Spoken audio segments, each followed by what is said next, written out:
Hello. Thank you. This is a presentation on progress of the Pine Lake project. I'm accompanied.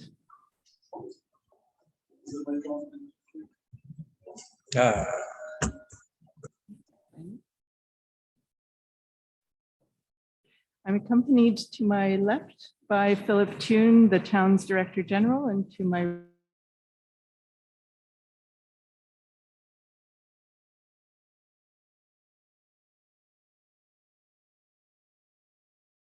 the progress of the project since the last public presentation that was done in April of 2021. Essentially, the drawings at the time were of the schematic design, so the early phase of the project, and also to give you a view of where the project stands now.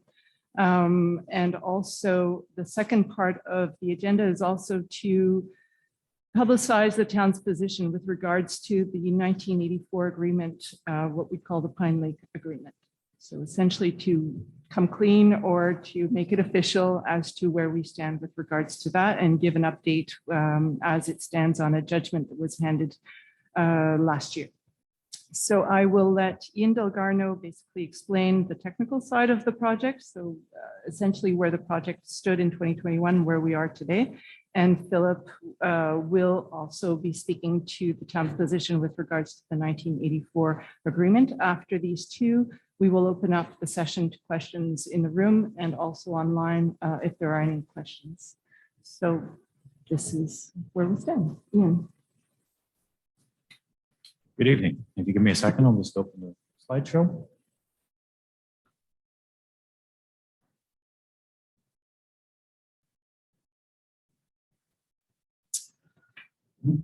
Right, as you can see, this is a picture of the current condition of the dam. I think everybody is quite aware of it. Since the last council was in place, one of the things they've asked us to do was to look at a way to correct the situation with the dam. So we'd hired a company called Stantec to do first an evaluation and then to go to plans and technical description for replacing the dam. So as you can see here in the picture that I'm showing just now on screen, it is the original proposition from Stantec Engineering. Their basic idea was that we needed to have a 12-meter long spillway to handle the flow of the water. We would extend on past where the current dam is situated so that we could install it. But as I said, this was the original idea from their first evaluation. At the time, in April of 2021, we realized that they came to us with a cost estimate for the project, which was $1,050,000 for the replacement of the dam for what you saw in the previous picture. That was early in the process. Now we've gotten to a point where they've come up with the simulation of what the current dam would look like. So the picture you're seeing right now is a 3D rendition of the future dam. As you might have seen in the original picture, the proposition was for a 12-meter long dam. Now we're at a 20-meter long dam. The idea behind the larger dam is that with the way that dams are designed are to take into factor multiple facts, not only just the spring thaw, but also the fact that the 1 in 100 year rainfall. So to handle this 1 in 100 year rainfall without having anything on the dam that required human manipulation, as you would have seen in the old dam, there was some sluice gates that we used to have to modulate during high peaks. This dam was designed in such a way that we didn't have to modulate anything and that it could be left alone in its own accord and you wouldn't have to have human intervention. This is just another view from Cameron Street looking at the dam of what it would look like with the spillway, looking onto the lake. And then the third view, looking down the lake to show you the thing, to show you the size of the dam. What I'm showing you in this picture, which is kind of interesting to everybody here, is if you look very closely on the diagram, you'll see that this little dotted line is the existing dam.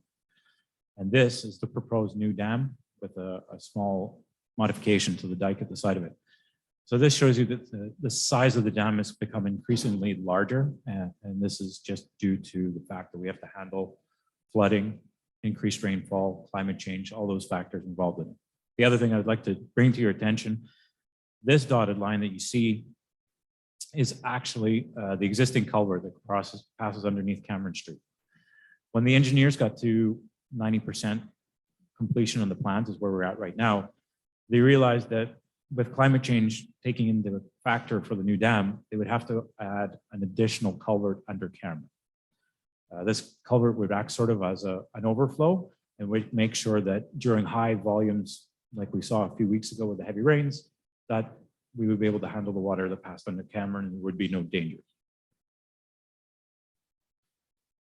So obviously, like I said before, some of the reasons why we went for such a large dam was to control flooding, to respond to the requirements for the 1 in 100 year rainfall management, and that we didn't need to have any human intervention on the dam, and it was more secure for controlling flood. One of the other aspects of the Pine Lake project was to install a sediment trap. The sediment trap, as you can see in this picture, is installed before the entrance of the dam.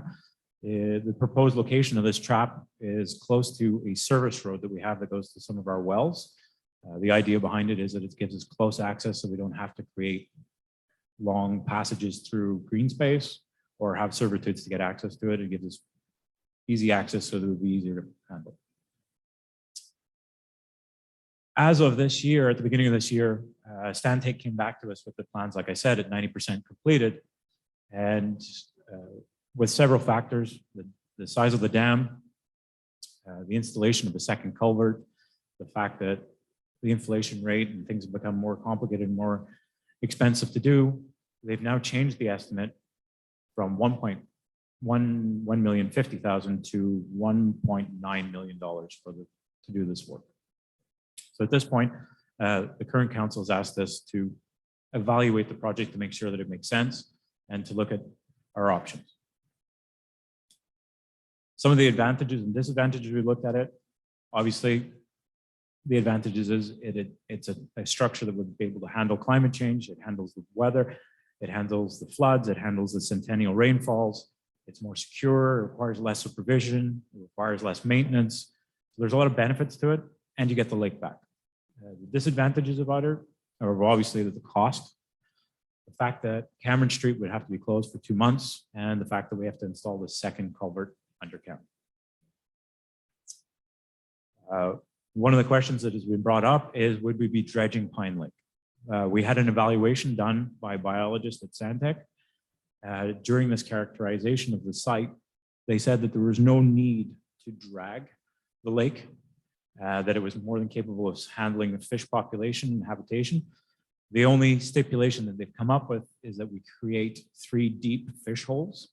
The idea is this, is that fish holes would be there for the winter time so the fish could go down low and they don't freeze.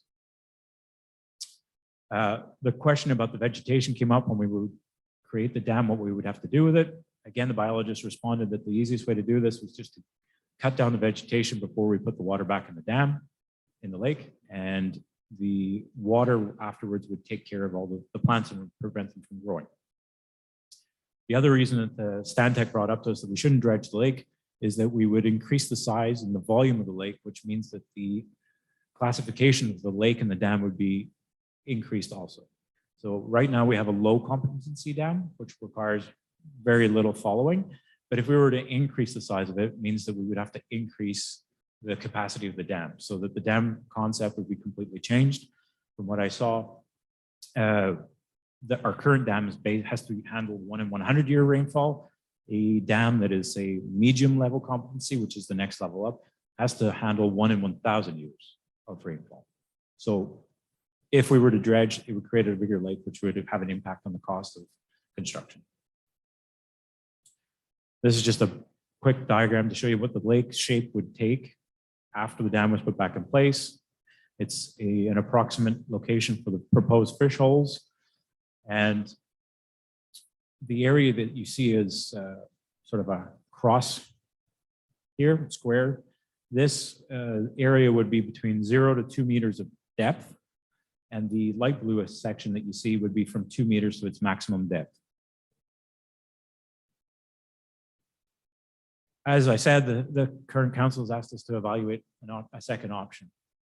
So second option to us would be the potential to remove the dam and not have a dam.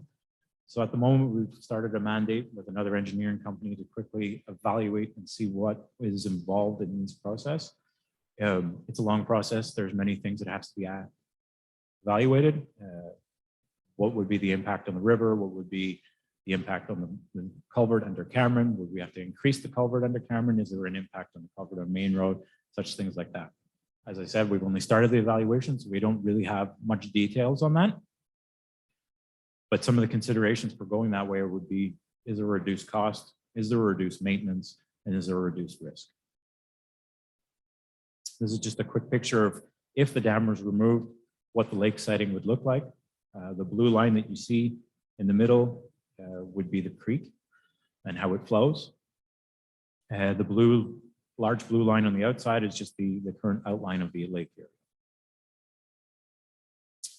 As I said, some of the points that we have to validate are the existing culvert under Cameron. Does it have the capacity?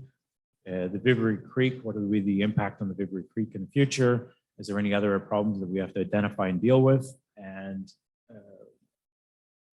from one of the aspects would we have to make a model of the Vivery Creek in a computer program to identify what the volume of water would be going down. This is just another aerial view of the lake. It gives you an idea of what it was, I believe, last year, to show you where the creek sort of flows and how it runs right now. We did a basic timeline with the engineers just to see what would happen if we did remove it. There are many studies, hydraulic surveys, and such like that would have to go through in this process. One of the big kickers would be the certificate of authorization from the Ministry of Environment would probably take 12 to 18 months. At this point, as people may or may not know, the engineers for the government of Quebec are on strike. So the delays are going to be increased for those sorts of requests. There's also the request with the direction of Sécurité des Barrages, or how long it would be allowed if our plans are accepted or what we have to do to modify our plans. So if we're in the process of evaluating all this, but if we were to go a different way, it just shows you that there's significant delays. The advantages to not having a dam, well, obviously there's no dam to inspect. There's less risk management for flooding and less supervision would be the advantages. The disadvantages, obviously, there are no lake. There's the protection of the banks down the stream. There might be a control of the sediments. We might have to replace the culvert under Cameron, and obviously Cameron Street would have to be closed for a 2-month period while that work was done. Thank you. So as you see, this is a very complex file. And at this point, our intention when we came in is literally to continue in the same sense that previous council had started the project. So plan A, putting in place, putting back the lake and putting the dam in place. The issue here is that when the price of the estimate was at 1.05 million, the montage financier, the financing structure was done in such a way with a loan bylaw that is passed, that is ready to go. We would have to reopen this loan bylaw and essentially then opens this whole process up to acceptability public level. So for this project right now, having increased by, let's say 800 or 850,000, and this being just an estimate might be a little bit more, puts us in a situation where in looking to do best due diligence and be responsible with regards to the option, not necessarily the options, but the decision that is in front of us. The decision around the council table was, what are we measuring against? Here's putting back the lake. What would be the least that the town is obliged to do? So that, of course, stirred up an awful lot of other discussions as to, are we obliged or not obliged to put the lake back? So this is the part where we've asked Philip basically to give us a portrait of where we stand today. So the question of what are we obligated to do versus what would be something we'd like to do. So It's certainly been a topic of discussion for many years in this town, and hopefully we're going to come to fruition as this process is pursued. But what are we actually obligated to do? First of all, we're obligated to keep security. People need to be safe. So that has to be taken care of. We know that the culvert is at risk every spring, at least. The water actually goes over the level of the culvert. It doesn't always go over the street, but it's certainly higher than the actual culvert. So simply put, there's more water than what the culvert can handle, and that can't continue forever. So that has to be addressed. As Ian pointed out, the engineers are saying, well, we need either a second culvert or perhaps a bigger culvert. But either way, we need to increase the capacity of the water that goes through. And global warming or climate change indicates that this is the amount of water coming downstream is not going to go down anytime soon. In fact, it's probably going to keep going up. The other requirement is the MRC needs to make sure that the water flows. So we have to submit to the MRC's requirements. We have to submit to engineering reports that are submitted to the ministry so that they can give us their CAs. What are we not obligated to do? We're not obligated to return the lake back to where it was. We're not obligated to return the lake at all. To make that point, I would invite people to consider reading a decision from the Court of Appeals of Quebec. It was a decision from last year, in fact, where it's clearly stated that the town has no obligation. The paragraph 45 of the decision, it's online. People can go look at it for themselves. And this is a translation. The actual French text is what the ruling was actually written in French, but I'll translate in my interpretation of the French, which is that determination of the judge whereby the contract between the society and town does not create rights in favor of the residents adjacent to Pine Lake is confirmed. So to give a bit of history to that, this is the Court of Appeals, and so therefore, the name says it, it was an appeal. So there was a hearing held at Superior Court. The Superior Court had 3 questions in front of it that it dealt with. The other 2 are not pertinent to the question of our obligations. Suffice it to say that the court was not impressed with the way that the town proceeded with this file, and in particular with some of the residents. But the question that was sent to the Court of Appeal was, is there an obligation to bring back the lake because of an agreement that was held in 1984? And the Court of Appeal agreed with the original judge's decision, which is the answer is no. In 1984, there were 2 things. There was a resolution from council, and there was a deed of sale. So the society that owned the lake at the time sold it to the town for $1. And the deed of sale itself doesn't indicate very much. The only interesting part that could be of some interest is that there's a emphyteutic lease. But otherwise, it's a perfectly straight up deed of sale. There's nothing particularly interesting, and there's certainly no mention of obligations to rehabilitate the lake.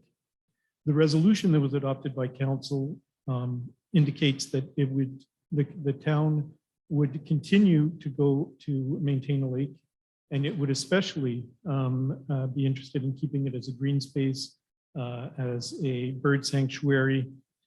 All elements that I think are worth considering today, but the actual terms of that resolution are not applicable today.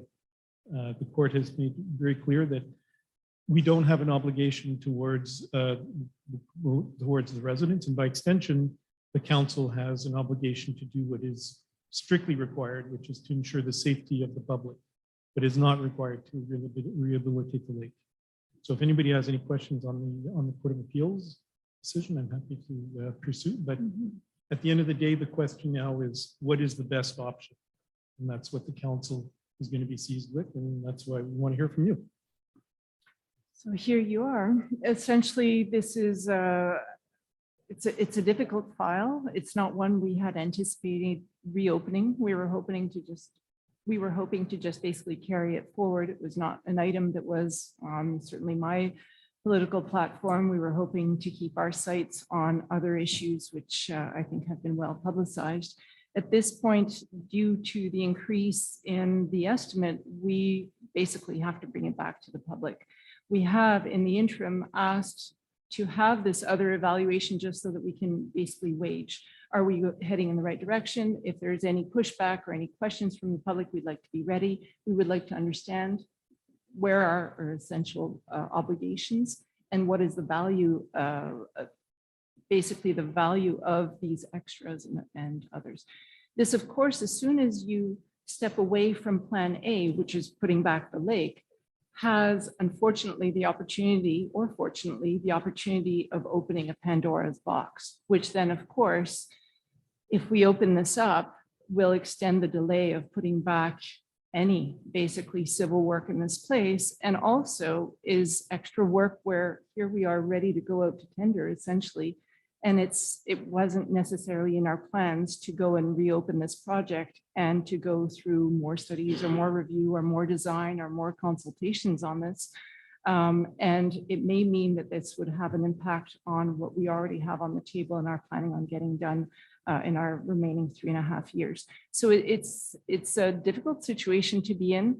The reason we are willing to have these public presentations and conversations with you is essentially to make sure that we're still in line with where majority of the public would like us to be headed in this way, and to understand there is absolutely an attachment to the history and to the aesthetics of the lake.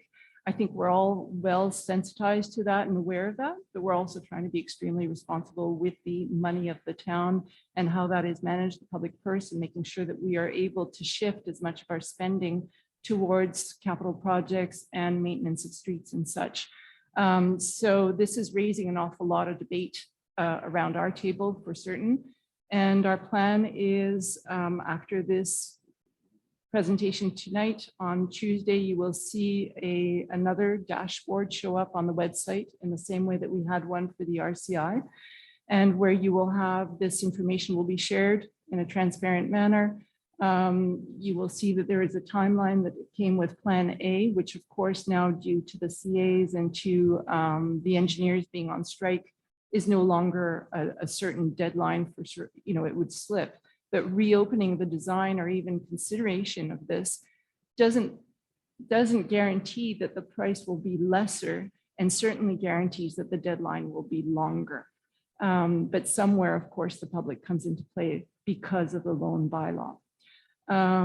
So we are opening basically a period of reception of comments for 15 days, where we hope that as many people who have a position on this and want to share it with us will send that in, and we will report back on basically the collection of comments that we will have received during this period. This will go to helping council to making une décision éclairée, so a more enlightened decision essentially. Not necessarily in full transparency, but just to let you know that if you're not seeing any Pine Lakers around this room tonight, it's because we also met with them at 5 earlier this evening in order to have exactly the same presentation with them and to open up the conversation with them as well and say, our goal is to stick with Plan A, but there is a risk that Plan A will not happen as planned. So where do we go from there? And we would like to hear from you and involve you in, of course. And it's a very uncomfortable situation. We're all feeling a little standoffish and it's complicated, especially for new council as well. But we recognize that this is a reality that has been in our hands or in the town's hands for the last 8 years. And it's never good news when we basically announce that, first of all, costs have gone up and chances are that deadline will be extended. It's something I'd like to see completed by 2025. So I will certainly continue to push very hard for us to do so. And this is it. If there are, did you want to add anything? Have I missed anything? No. So I open the floor to questions. Yep, there's people on, there's at least one person. All right, there's a question from online, but if there's someone, okay, Jim Duff, yeah. Oh, thank you.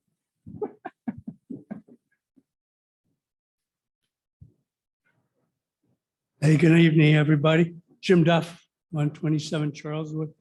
What's the liability of Stantec in this? How did we get to this position? They gave us that we went forward in good faith. We did all this according to Hoyle, got all the certificates of authorization that we needed. Did we not? I mean, were we not led to believe that this was a viable solution? And all of a sudden, it's almost double the price. What happened? So my understanding, and I'll let Ian and Philip fill in in case I'm not correct, but my understanding of this is that the drawings that you see and the estimate that we saw in April of 2021 were based on schematic design, which is really the first step of saying, here's our intention and it's about this size. And as a design evolves, certainly in my field in architecture, this is how it works. You start with your intention. And then as you develop it and you refine the data on it, the calculations on that, that's where it became bigger. It is where the culvert came into play. It is where the sediment trap came into play. So there was an addition to scope that basically increased during this design development phase.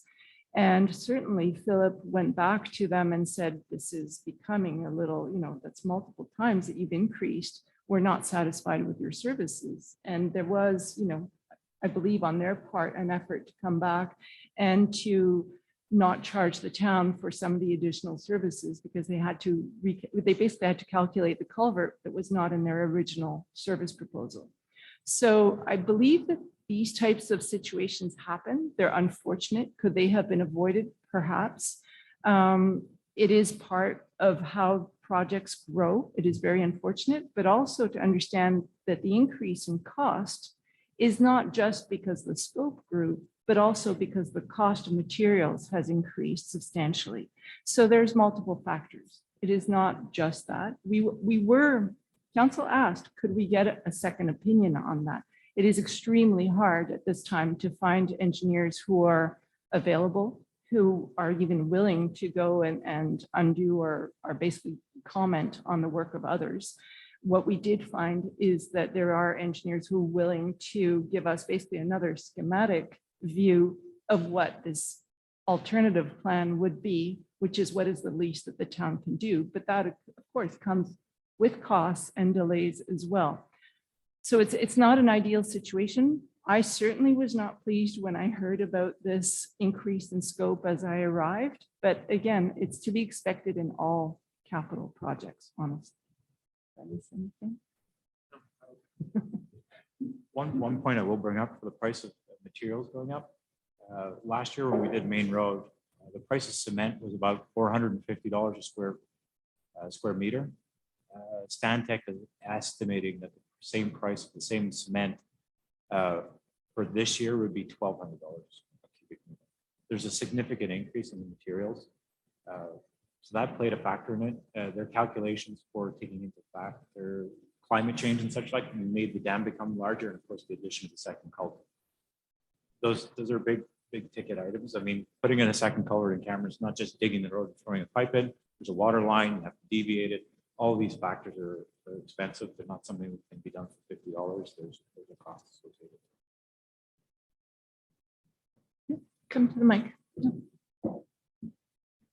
Hi, Helen Kurganski, 22 Quarry Point. I'd like to continue along the lines of what Mr. Duff just presented. When we were presented the options last year, it was either repairing the dam or replacing the culvert on Cameron for a bigger culvert. It was either or for about the same cost. So it was a no-brainer to choose to go ahead and revive the Pine Lake. So all of a sudden, how did it, I don't quite understand how they added a second culvert now. Did they just discover that we need a second culvert before it was, if we had replaced the dam, there was no question the culvert would have been sufficient. So I don't quite understand what made them discover all of a sudden to add a second culvert. You might remember in the presentation we did to the public in April of 2021, Stantec was there and we brought the question up and they answered the question. There was no need for a second culvert. When they did their studies and the concept of the dam and such like, it was, I believe in January that they came forward to us and said they've done the calculations and they realize that there's just no way around it, that they need to add the second culvert as an overflow to make sure that we can handle the 1 in 100-year rainfall. That's not, anyway, very, very different presentation than the original one they gave to us. Anyway, thank you very much.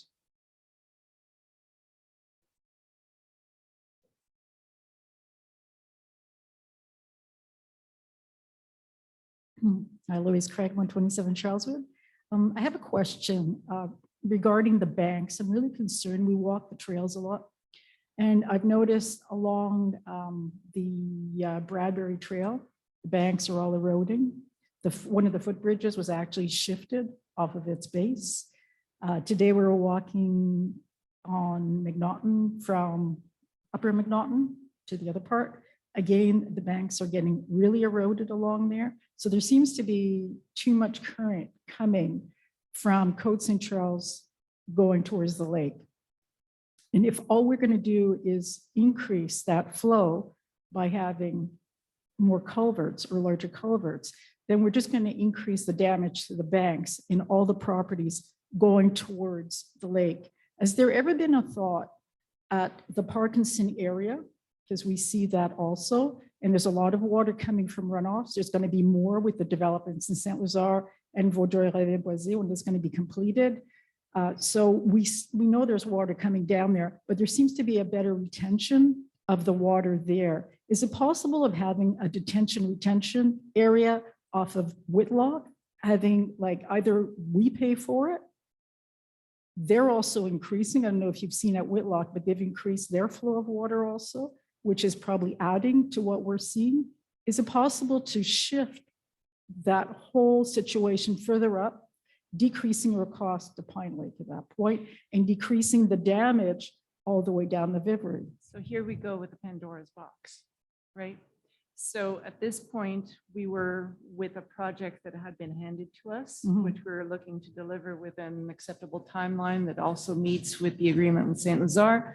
If we reopen that and start to look at it differently, we're changing the scope of the project and turning it into something that we hadn't necessarily planned on taking on. If there is the will at the public level to reopen that, to put aside the investment and the time that has been invested until now, absolutely. I think that those are valid questions. There's certainly interest around the table to do that as well. It's just, it's going to require a certain amount of attention and investment in terms of time and money that will take our attention off of other things, and we'll have to just put that as, you know. But we're still going to have to go through a referendum. There's going to be a loan bylaw, there's going to be a referendum. It's $2 million at this point. It's not going to be an easy sell for Hudson people, for sure, to go that. Is it going to be sectorial? It wasn't last time, so that becomes another problem. Is part of it going to be sectorial? They're going to say no, but it's still not going to prevent the erosion of the banks, the environmental damage that we're creating. I think we're better off dealing with it where it's not creating so much damage by having a retention further up and avoiding the damage going down. We're going to lose Bradbury at some point. I mean, it's eroding quickly. Agreed, but we have that original obligation of safety, right? We know that there is a crack in the dam. We are about, you know, we are measuring and tracking, basically following that situation there, but that needs to be addressed. We also have the obligation with regards to the MRC and restoring the flow there. So are we going to fall back into another year of studies and evaluation and increasing the size of this project? Or what I was thinking is maybe this is step one of several, and you're correct. We should also be looking at what happens, but it doesn't mean it takes away from the present project. It just would be in addition. I see the second culvert as extra protection as spillway. It is not necessary for a day-to-day. It is there for the worst case. So that I wouldn't want to be the house across the street on Cameron. Agreed, but it's better to have that provision for the worst case scenario, right, than not to have it at all. But you're right, there's erosion all along. I think Benoit had raised that even in his section of the woods just down here, that there's a lot more trees that are coming down. And it's part of that corridor of biodiversity, and how do we maintain that and make sure that it is not getting worse and that the sedimentation is basically increasing in that sense and the flow has changed. So you're right, we need to start addressing that, and also the recharge zones and protecting our potable sources. It's a conversation we have on a regular basis and Over 40 wells up on 342 are failing. They're already being told, there's a boil water advisory, that they have to drink bottled water. That's our drinking water. Hasn't hit us yet. It will. no, you're correct. It is the next biggest issue that we need to be addressing. I know that Philip and his team have also been looking at other areas in town that also need consolidation and strengthening. These are real issues. So we're coming into this, we're being made aware of the situations, and we're trying to make the best decisions with the information that is on our table at this time. And the question posed to council is, do we keep going forward? We know that this, by reopening the loan bylaw, is essentially putting it back into the hands of the public. So here we are. Ian, do you know if we do the work, if we start having a retention basin above Côte St. Charles, can we just remove the dam at that point? Do we reduce the flow of water to that point where we can not have to increase the flow under Cameron? That's, like I said, the Plan B option right now that we're evaluating with the engineers, that's part of it. They're going to evaluate the water coming in. It might be one of their recommendations that we put retention beforehand. We have to wait and see. Thank you. If there are no other questions in the room, there is a question online. There's 2 questions online. Yeah, come ahead.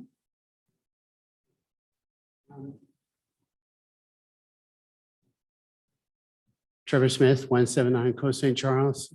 I have a lot of questions, but I'd like to make a comment about the attempt of the council now to discount the 1984 agreement. I'm familiar with Cynthia Meyer's lawsuit, and she had actually sued the town previously for damages to her property because of the lake being an empty basin and the erosion and so on. This particular action was to try to stipulate and apply the 1984 agreement. And I'm familiar with the decision. It doesn't make the 1984 agreement null and void. It basically, the judge determined that an individual could not use that agreement between the town and actually the land company and the club at that time. It would have to be a larger group. But as an individual, she would not be able to claim damages or hold the town responsible. It would have to be someone other than an individual doing this.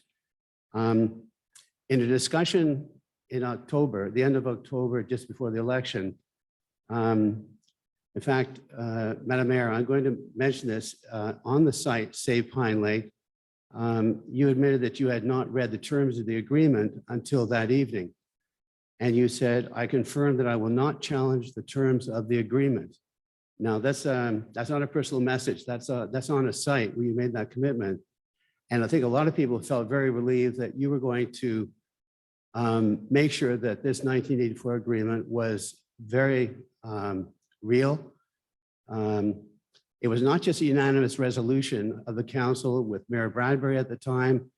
It was formalized in a deed of sale, which was conditional. The agreement was separate.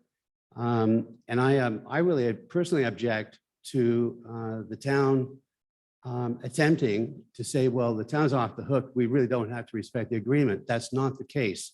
And that was not determined by the judge. So thank you, Trevor, for bringing that up. I knew you would. Sorry, I I just- expected that you would.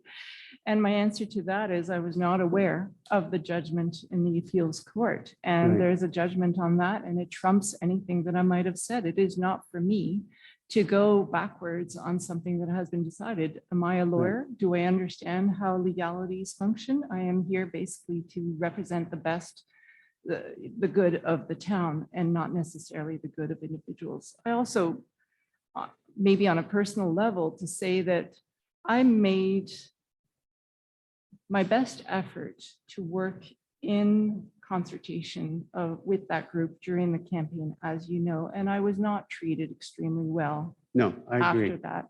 And so at this point, you know, it's fine, but we need to remain civil. There are responsibilities in play. There are laws that are in play, and I will absolutely uphold the law as it stands. So agreements are agreements, but as Philip can answer to that, how it is interpreted is also has to be based on how the law happens. And Philip is better versed in explaining why that is no longer valid.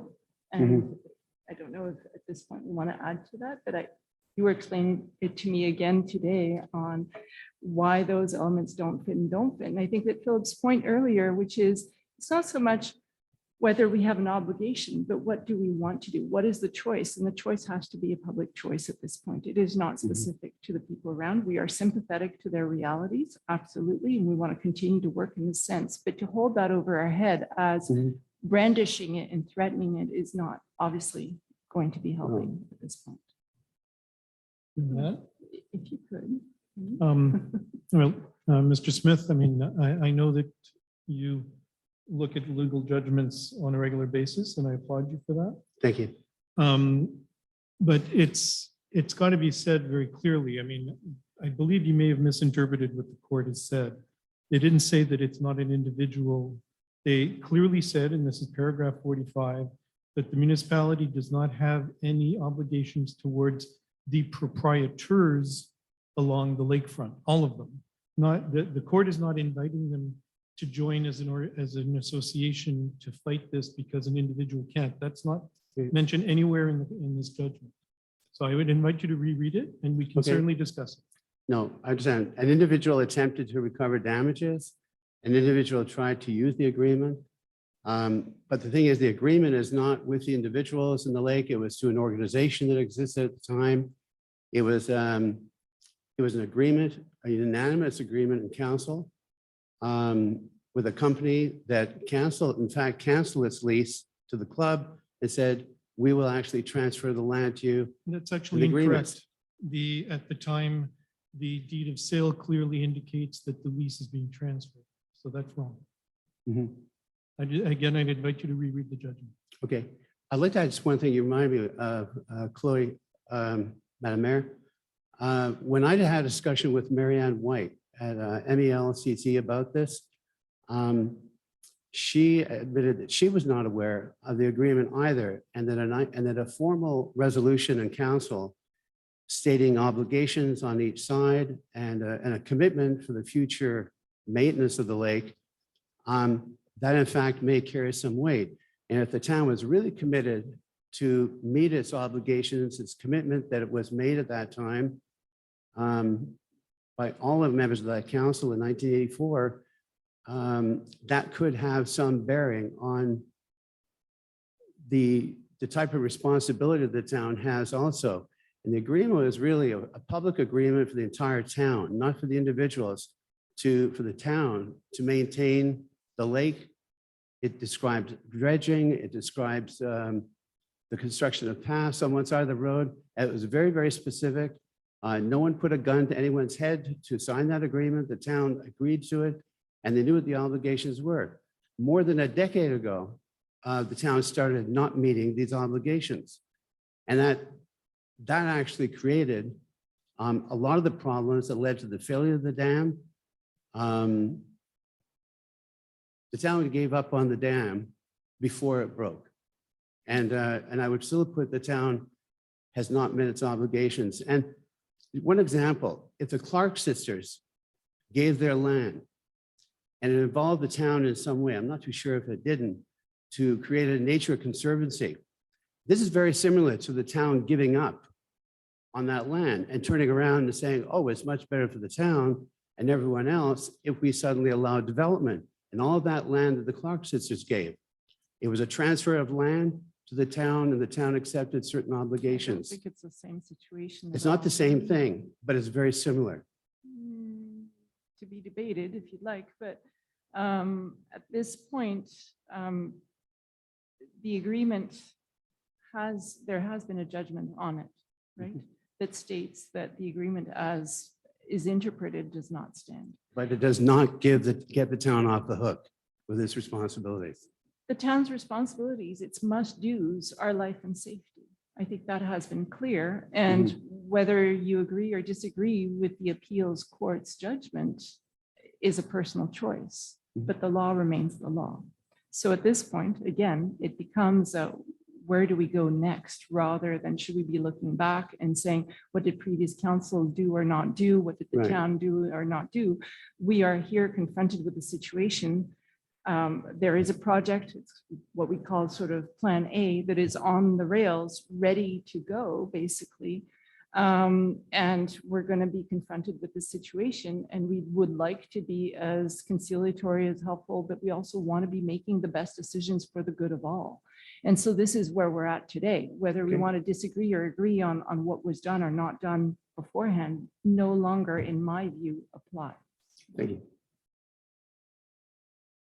I believe there's 2 questions online. Mhm. So we'll open the floor to people online. June Penny, if you want to go ahead. Yeah. Go ahead. Can you hear me now? Yep. Yeah, okay.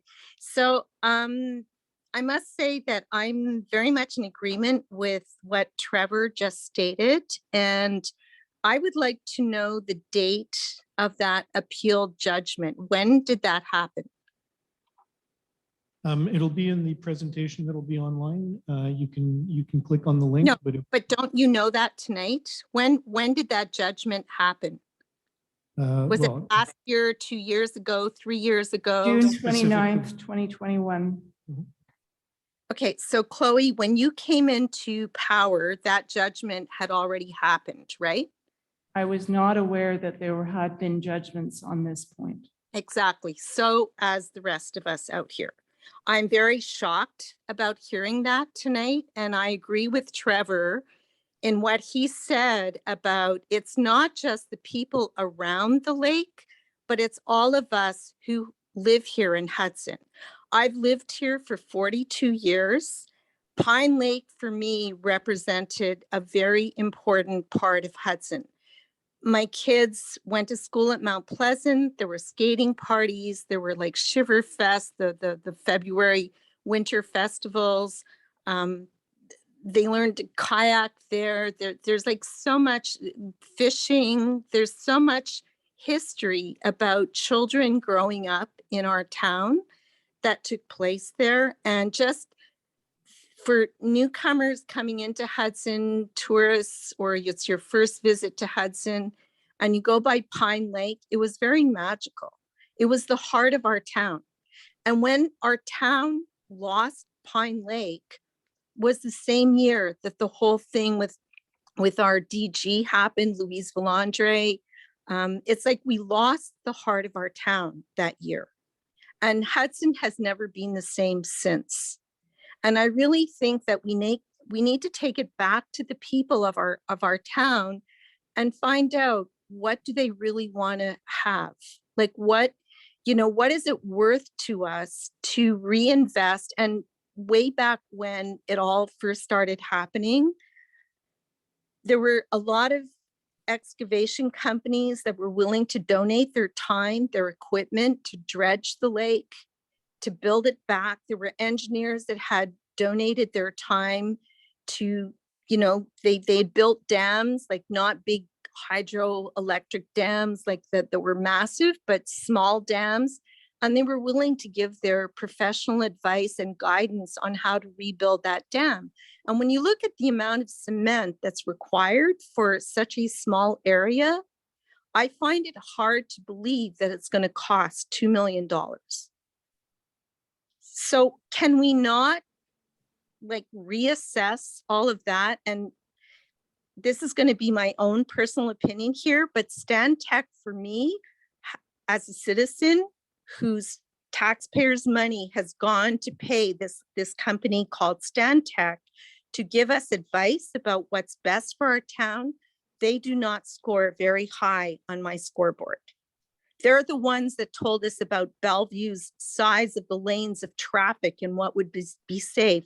They're the ones that told us about the beautification of our lovely town of core of Hudson. Well, you know what? They failed, in my opinion. And I don't want to take their word for anything. And a second culvert, I don't think that second culvert concept is really necessary. And Also, I would like to ask Ian if he knows when the last culvert was built, because I remember years ago, Cameron was dug up and there was a new culvert put in during the time of when we had our town engineer, Trail Gruber. So does Ian remember when that happened? So June, if I may answer at least the first part.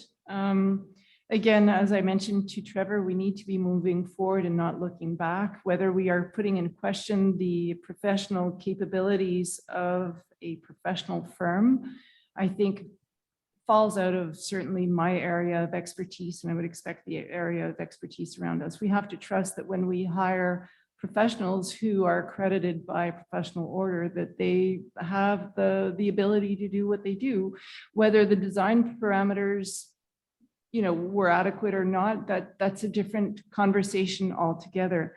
But to now say we don't like the end price, therefore we don't trust you, I think for me gets to be a little bit difficult. I'm willing to have to ask for a second opinion, which is something that council did ask for, but I have to say that with the availability of engineers right now, we are not getting the response that we were hoping to get. So we're having to continue to move forward rather than just sit back and not help.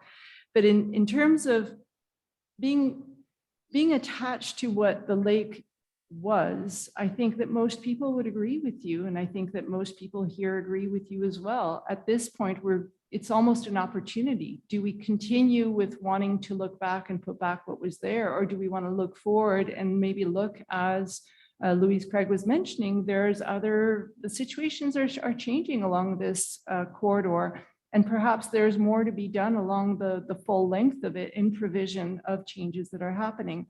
So we need to evolve our vision as well. And whether part of it is a lake, part of it is not a lake, my best effort and what I was doing was really, we have a project that has already been put in the works by previous council. My duty is to carry that forward and to deliver it on time. This is going to hit now public opinion. So public opinion will come back to us and say yay or nay. And then that will open up a whole list of other opportunities, and whether we choose to go again with a firm such as Stantec or not. I remind the same thing to council. Stantec has multiple divisions. I can tell you that Stantec right now is at the top of the game in our province with regards to urban planning, for example, or so I'm told, for the look and feels side of it. And this will continue to change. Some firms fall in and out of favor depending on what the trends are and where their star engineers go and work for. So to just try to put a bad label to a firm, I don't think is accurate. I don't think it's fair. It's not helpful in this situation. And I would say that even trying to put a date on the original culvert, I'm not sure how it helps us this evening to move forward. So again, we're here to basically show our cards. We're being confronted with a complicated decision. We're sharing it with you. This is not part of the mandatory consultation period that would come with reopening the loan bylaw. This will come too. This is really to say, where are we headed? This is what we're doing right now. If you have better ideas, or if you want to give us a better sense of what's coming, by all means, be our guest and let us know. So that's your opportunity. As of Tuesday, 15 days, please write in your comments and your position so that we can take these into account. Just to respond to your question about the culvert on Cameron, my recollection, it was done in 1990 when the dam was replaced. I was not an employee at the time, but I was a resident. Okay, so I'll assume I'll go to the next person. Is that right? Well, I'm not quite finished. So go ahead. Okay, so in response to Ian's comment just now about 1990, that he wasn't an employee at the time, but I do remember that the culvert was put in to accommodate the overflow of the dam. So therefore, my question is, if we could fix the dam to what it was before it collapsed, why wouldn't that same culvert be adaptable to the water overflow? When the concept was done in 1990 for the dam, it didn't take into factor its climate change. It also didn't take into the factor of 1 in 100-year rainfalls. When the engineers evaluated the new dam structure, they realized that they couldn't save the old structure to handle those volumes of water. So the new concept required a bigger dam. As you saw in the presentation, the size of the spillway now is 20 meters long. So the amount of water that's coming through due to climate change and such like required the second culvert to be put in. Does this answer your question, June? Yes and no. I mean, like I say, I'm a longtime resident, and I find that we're losing concept of what used to be a very important part of Hudson and how Hudson worked years ago. And we're relying perhaps a little too much on engineers and technology and the what ifs. And I know that we have to, being a flood victim myself, I know that we have to appreciate the what ifs, but I'm feeling that we're focused a little too much on the what ifs and not focused on reality. And if we could restore Pine Lake to what it was before, I think that that would be a real asset to our town, because it was. And Jude, we hear you, right? So the rules of the game have changed and we have evolved since then. We're a public organization, and whatever civil works we put in place must respond to the regulations and the standards that are in place. So we agree. I mean, I agree with you on a personal level that there is an attachment and a value to the history and to the aesthetics benefits and also the activities related to that area. But again, as responsible managers of the public purse, we need to also be open and to explain what is on the table and where our decisions are coming from. Okay, and if we could just simply ask in those estimates for a breakdown of the actual costs, because I still don't understand why. We have those, June, and I believe that we will be posting those on our dashboard as of Tuesday. Okay, thanks for your time. You're welcome. Next question. Right, so Joanne Ross, if you want to go ahead.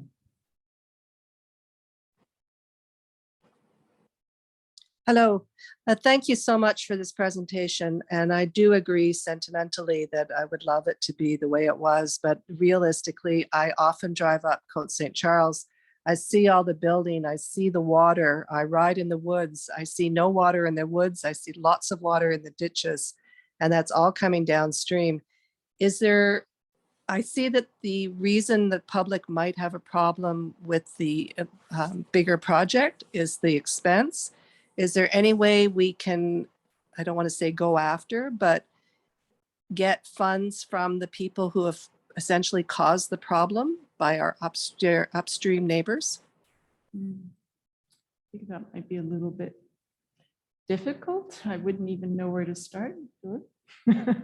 I mean, Could you be more specific as to where you want to go with this? I think it's the developments upstream. The developments upstream, that's correct? Yes, are causing more water flow because the water used to stay in, little ponds in the woods, and now it doesn't. They've drained those lots and it's come out to the street and it's running down Côte St. Charles. So is it the MRC or is it the government? Is there not an onus on the person who's causing a problem in a civil lawsuit to be responsible for where damage? the volume is coming from? And I believe that a big part of this volume is also coming from the sky, from the fact that there are changing patterns of rainfall. So to go down that route would be an extremely brave and I think that where we're already going with this is that we know that there's a problem. The less trees there are upstream, the less water absorption there's going to be, and more of the water needs to go somewhere, right? So climate change is increasing the amount of water coming down from the sky, and removal of vegetation is also causing water that's fallen from the sky, which normally would have been absorbed and evaporated back into the atmosphere, is now just running down the stream. Yes. I can say that, that this is something that we're very aware of. There's an organization in the community called Copaver that is specifically mandated to be looking at this. And I believe the MRCs also has a working table to be looking at protection of water tables, protection of, not water tables, I'm sorry, but watersheds. And these are timely issues. They definitely need to be addressed. It's been a long time that we've been hoping the problem would just evaporate, but apparently that's not the case. There's some interest upstream from us to collaborate and to come into an intermunicipal agreement where there would be greater protection upstream. We've informally exchanged on this, but I haven't moved forward on that. But, as this project keeps sort of opening up, it's certainly bringing it closer to the forefront. I was going to look at it more as a phase 2 to what we're doing with the RCI and the environment, and basically put it in the hands of the Environment Committee and see what the next steps would be there. But you're right, this relates to Pine Lake as well. And hopefully we can liberate some of our time in order to get this started. There is absolutely interest upstream from us to get this. Okay, and St. Lazare will still be contributing to the cost? Only if Okay. we are able to maintain the fish habitat, restore the agreed to amount, the volume of fish habitat. Okay, and can I ask about financing then? Would you maybe charge an assessment to each resident in the town, or you do it long-term loan bylaws and then we just pay taxes over 10, 20 years for it?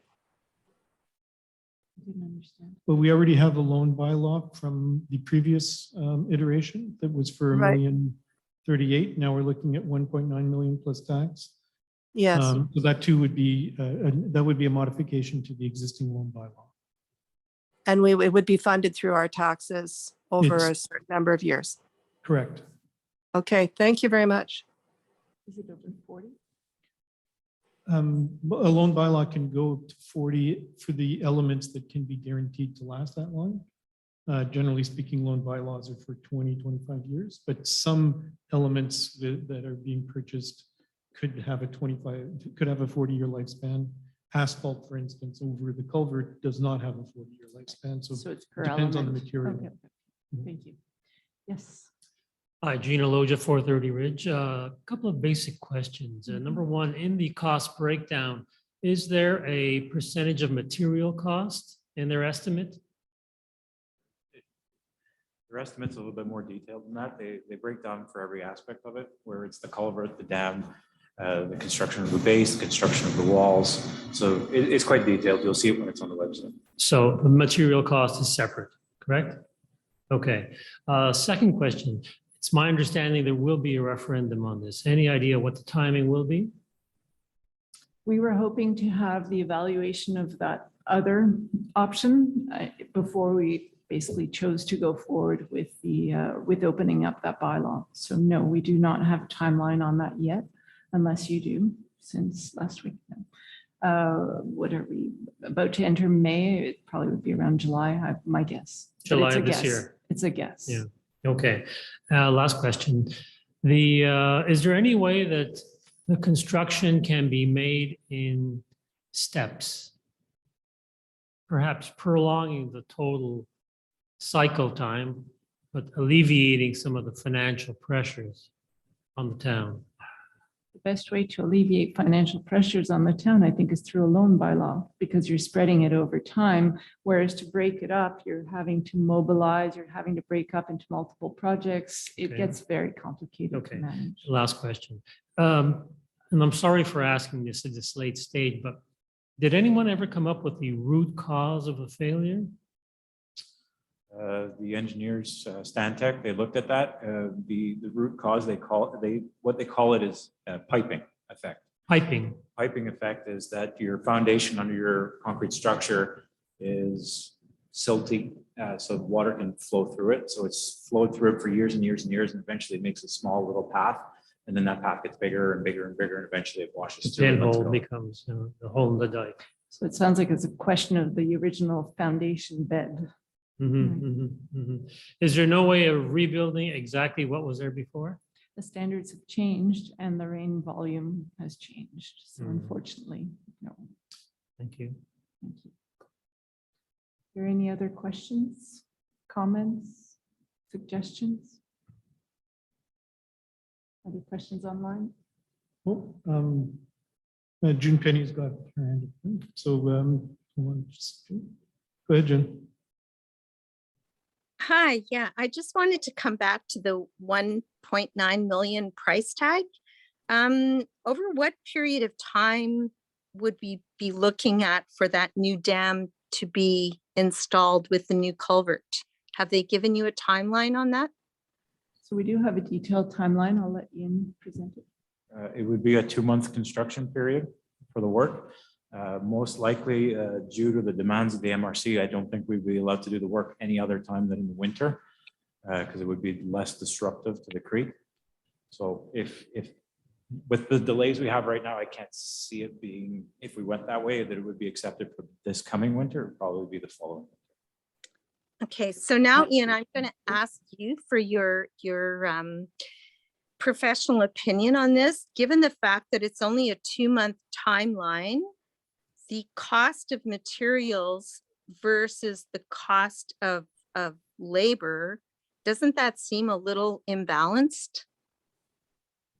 Again, June, I don't question the work of professionals. If we wanted to do that, I would ask another professional to get, it's sort of like asking for legal opinion. I would ask a lawyer. I wouldn't ask me. But Okay, again, well, that sends up a red flag for me right away, because it's a lot the of, cost of material would be different from one period of the year to the next. Is that what you're insinuating? no, I'm insinuating the cost of inflation for the job.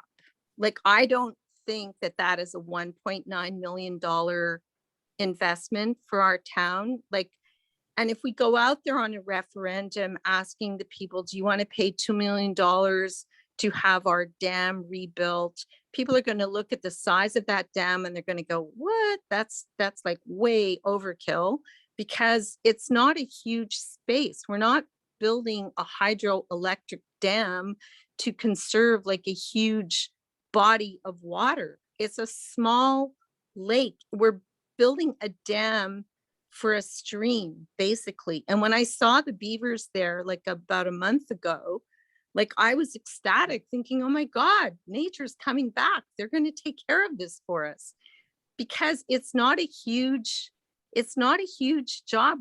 We're putting, in my opinion, we're putting this way out of proportion than what it has to be.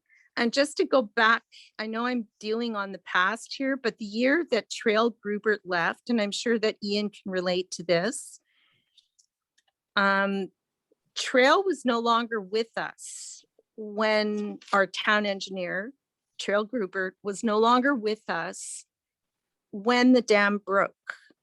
But I had heard from a very good source that year that Trail always knew how to repair the problem, which is in reference to what the gentleman before me had asked about, what was the root of the problem and how the problem was solved in years ago was always to bring in a load of clay and dump it into the, in front of the dam, and it would go and it would fill the holes, like plugs in the holes. But Trail was not with us to be able to come up with that solution. So I'm just putting that out there as information, saying that maybe this doesn't have to be as complicated as it is. And I know that it is a very complicated problem for our council, but it seems to me that there's a lot that has changed since last council and this council. I thought we were progressing and we were headed towards a new Pine Lake again. And now tonight, I feel that we're headed the other way, which is very disheartening. June, So- we did not make any changes to the scope or to the project. We came in and received the results. So it has nothing to do with this council. And to continually patch a dam who we understand now it was sitting on silt rather than proper granular foundation. And to continue to patch it is not the right way forward for a town that is looking to have civil works that are reliable and don't require this kind of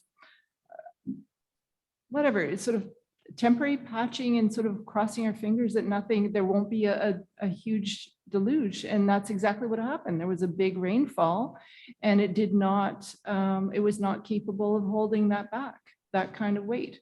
So I think at some point we have to look at it as a whole and recognize that we can't just go and bring a couple of wheelbarrows of concrete and try to put it back together. This requires in-depth construction. And had it originally been built that way, it might have, lasted longer, but it was put together by a group of good, well-intentioned residents, and they did a wonderful job and it created wonderful memories.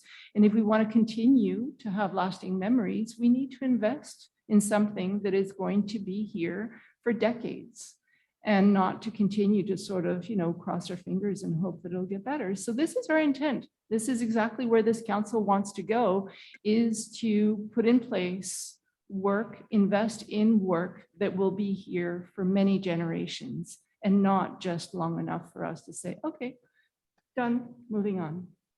I hope that you will learn to look forward with us and understand that it's not just, we can't continue to do things the way that they were done 20, 40 years ago. The situations have changed. Climate change has changed an awful lot of things. And also the organization has matured to some extent. We're being more professional with some of the choices that we're making. Yeah, no, it's reassuring to hear that you want long-term. And I personally, as a taxpayer, would definitely support whatever it takes to bring back Pine Lake, but to the Pine Lake that was there before, where it actually looked like a lake, not like a wild marsh surrounding a lake, but the actual lake that we all knew for so many years. But I'm concerned that the average taxpayer may not share the same sentiments, especially if they're newcomers to Hudson who never knew the magic of what Pine Lake brought to our town. And even our Director General, Phil Toon, he may not even know the magic that Pine Lake brought to our town, We tell him because on a regular basis, June. Yeah, I assure but you. it's- And he has a good imagination. So I'm sure that he's aware, he hears all of these pleas as Mhm. well. And I agree with you. There is value there. And as someone brought up to us earlier tonight, maybe the criteria needs to be more than just money and aesthetics. Maybe there are other criteria, such as what Louise brought earlier, which is we should be controlling the erosion uphill and Mhm. looking at it as a more holistic vision rather than just localized situations. So I appreciate the comments and I invite you all to put your comments into writing, to submit them to the town so that when we produce that report, it is a fair representation of the different opinions and the different positions and the value that this piece has or holds for the town.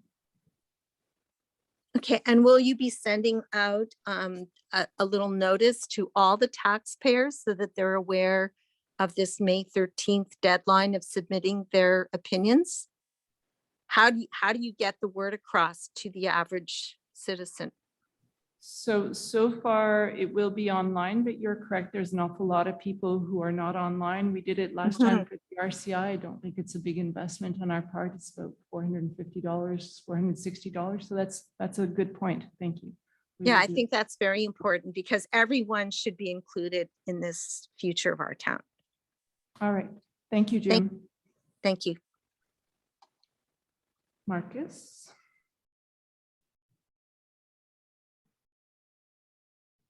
Go ahead. Marcus Owen, 58 Birch Hill. Truly a difficult decision tree here that we're going to have to go through as a town. I indeed will write some comments in that 15-day period, but I just thought I just wanted to get my current thought out that people might want to consider. The intentions were great in 1980, 1984. They created, as a result, a beautiful lake in the center of Hudson. that lake today, we wouldn't have a chance of building it. You know, the world has changed. I think this is a classic situation where actually we messed with nature. And, you know, whatever we end up with, I think we all need to think about that we did mess around with nature, and maybe a solution. I'm not saying this is the way it should go. Nobody would care anyway, but, or some people wouldn't, but, you know, that's what we did. Maybe it should go back to where it was, or maybe we should at least, we have to consider the safety issue and the public issue and the stability of Cameron. But in going forward, I just hope people will consider that. And, you know, to June's point, absolutely, June, wonderful memories. And I understand your emotion. But at the end of the day, it's really, you know, did we do the right thing in the first place? And we can fix it with money. Do we really want to put the money there, or do we want to put the money to other things? Thank you. Thank you, Marcus. I believe there's two other questions online. So T. Malashenko, if you want to go ahead.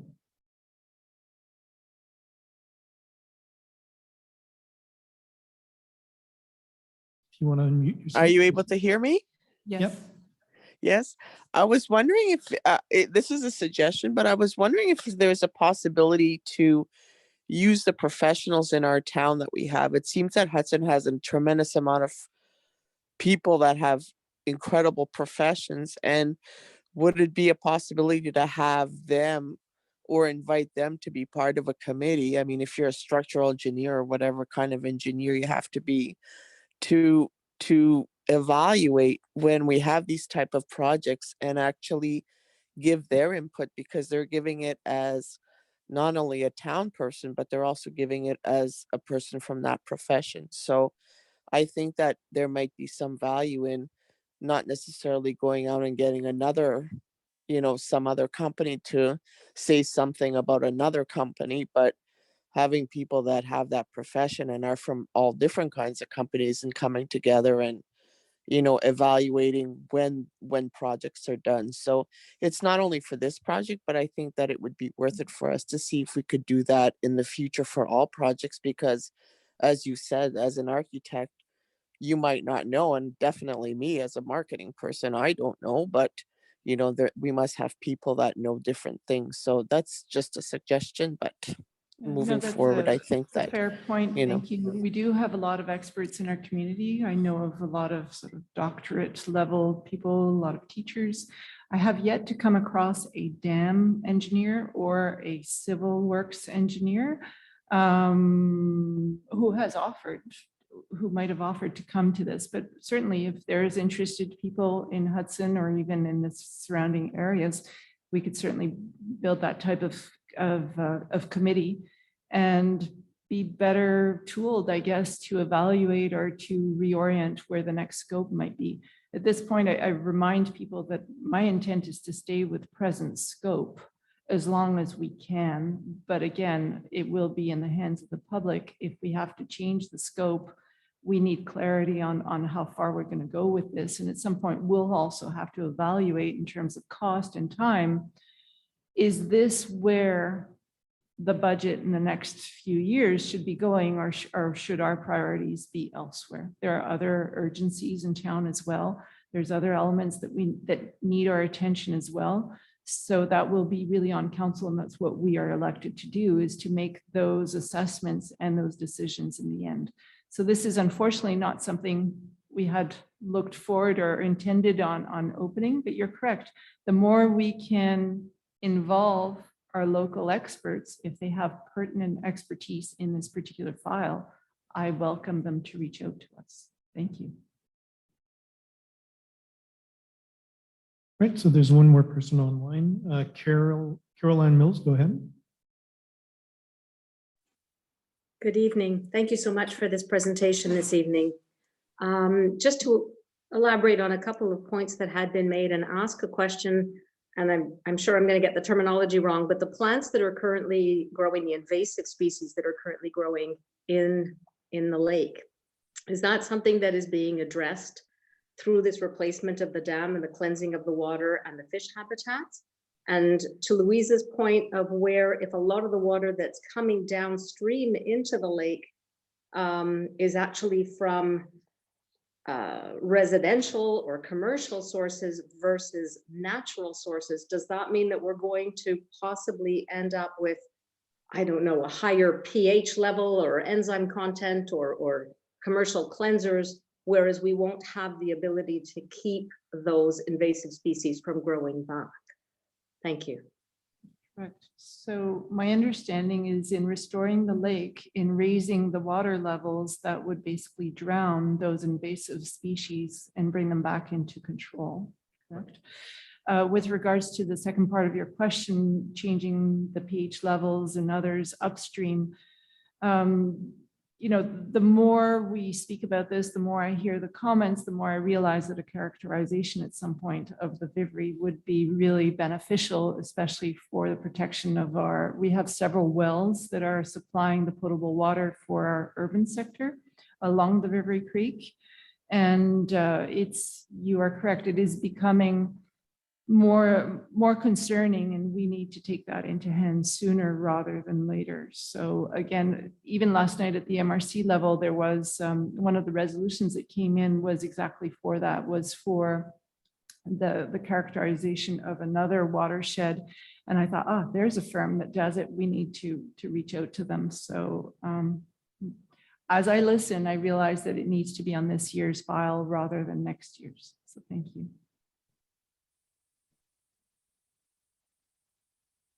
So assuming no more questions, there's no more questions online.